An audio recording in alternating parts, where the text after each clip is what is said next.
नमस्कार, बहुत बहुत स्वागत है आपका। आप देख रहे हैं न्यूज़ 18 का डिजिटल प्लेटफॉर्म। मैं हूं आपके साथ ऋतु ज्ञानवानी। देश के लाखों केंद्रीय कर्मचारियों और पेंशन भोगियों के लिए एक बहुत बड़ी खबर है। पिछले काफ़ी समय से सोशल मीडिया और कर्मचारी यूनियनों के बीच एक ही चर्चा सबसे तेज थी कि अब 50% महंगाई भत्ता होने के बाद इसे बेसिक सैलरी यानी कि मूल वेतन में मर्ज कर दिया जाएगा। क्या 8वें वेतन आयोग के आने से पहले ही आपका सैलरी स्ट्रक्चर पूरी तरह बदलने वाला है?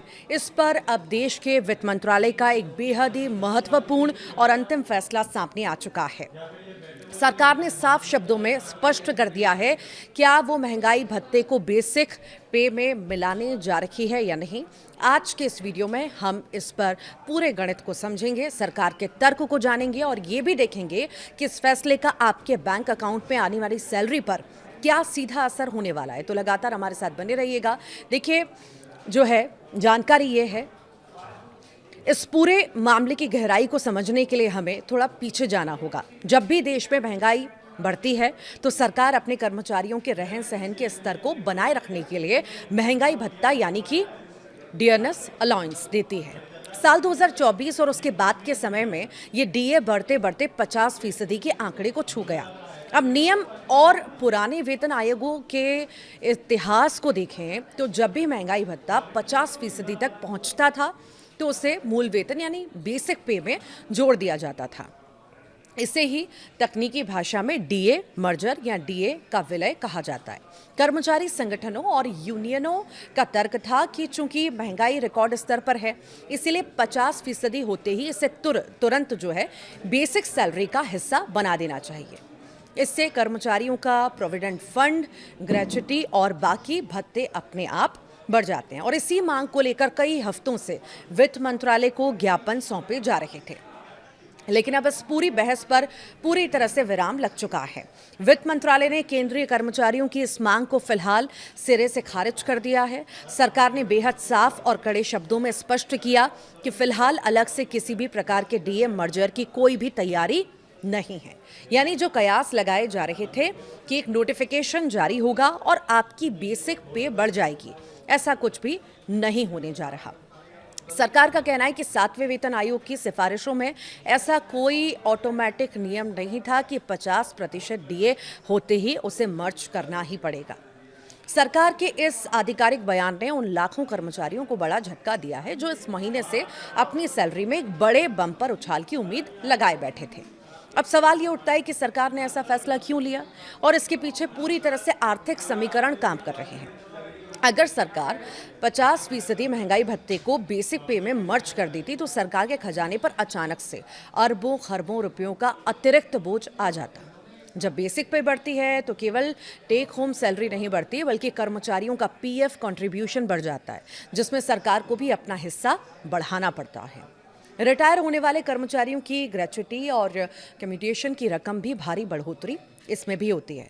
और सबसे बड़ी बात, देश के करीब 50 लाख से ज़्यादा पेंशन भोगियों की मासिक पेंशन का बेस बदल जाता। मौजूदा वैश्विक आर्थिक परिस्थितियों और देश के बजटीय घाटों को संतुलित रखने के लिए वित्त मंत्रालय ने इस अतिरिक्त वित्तीय बोझ को उठाने से साफ इनकार कर दिया है। सरकार का मानना है कि महंगाई भत्ता समय समय पर बढ़ाया ही जा रहा है और इसीलिए अलग से मर्जर की कोई भी तार्किक जरूरत नहीं है। इस खबर का एक और महत्वपूर्ण पहलू है जो सीधे जुड़ा है 8वें वेतन आयोग से। आमतौर पर हर 10 साल में एक नया वेतन आयोग आता है। 7वां वेतन आयोग 2016 में लागू हुआ था और नियमों के मुताबिक 8वें वेतन आयोग को लेकर चर्चाएं अब बेहद तेज हैं। कर्मचारी संगठनों का मानना था कि अगर डीए का मर्जर अब हो जाता तो 8वें वेतन आयोग के गठन के समय कर्मचारियों की फिटमेंट फैक्टर की गणना एक ऊंचे बेस से होती। लेकिन अब जब सरकार ने कह दिया कि कोई अलग से मर्जर नहीं होगा तो इसका सीधा मतलब है कि अब सैलरी स्ट्रक्चर में जो भी बड़ा बदलाव होगा वो सीधे 8वें वेतन आयोग के जरिए ही होगा। सरकार अब बीच में कोई शॉर्टकट या तदर्थ फैसला जो है लेने के मूड में बिल्कुल भी नजर नहीं आ रही। यानी कर्मचारियों को अब अपनी बेसिक सैलरी को रिवाइज करवाने के लिए नए वेतन आयोग की सिफारिशों का ही इंतजार करना होगा। तो इस फैसले के बाद अब एक आम केंद्रीय कर्मचारी की जेब पर क्या असर पड़ेगा। तो देखिए, इसे आसान भाषा में समझ लीजिए। आपकी सैलरी जैसे ही आ रही थी वैसे ही आती रहेगी। आपका महंगाई भत्ता 50% या उससे ऊपर जो भी तय हुआ है वो आपकी मौजूदा बेसिक पे पर ही कैलकुलेट होकर आएगा। हाँ, एक राहत की बात ज़रूर है कि 7वें वेतन आयोग के नियमानुसार जब डीए 50% पहुंचता है तो कुछ अन्य भत्ते जैसे कि हाउस रेंट अलाउंस हो गया और चिल्ड्रन एजुकेशन अलाउंस हो गया, ट्रैवल अलाउंस हो गया, इसमें जो है बढ़ोतरी अपने आप लागू हो जाती है। वो लाभ कर्मचारियों को मिलते रहेंगे, लेकिन जो एक बड़ी छलांग बेसिक पे में मिलने वाली थी वो फिलहाल होल्ड पर चली गई है। आपकी टेक होम सैलरी में कोई कटौती नहीं होगी, लेकिन जो एक्स्ट्रा हेल्थ क्रिएशन या पीएफ में बड़ा इजाफा होने की उम्मीद थी उसके लिए अभी इंतजार लंबा हो गया है।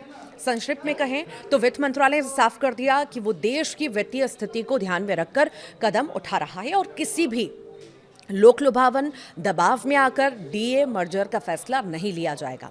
अब सभी की नजरें इस बात पर टिकी हैं कि सरकार 8वें वेतन आयोग के गठन को लेकर कब आधिकारिक घोषणा करती है और इस पूरे फैसले पर आपकी क्या राय है। क्या सरकार का यह कदम सही है या कर्मचारियों की मांग जायज थी? हमें नीचे कमेंट बॉक्स में जरूर बताइएगा।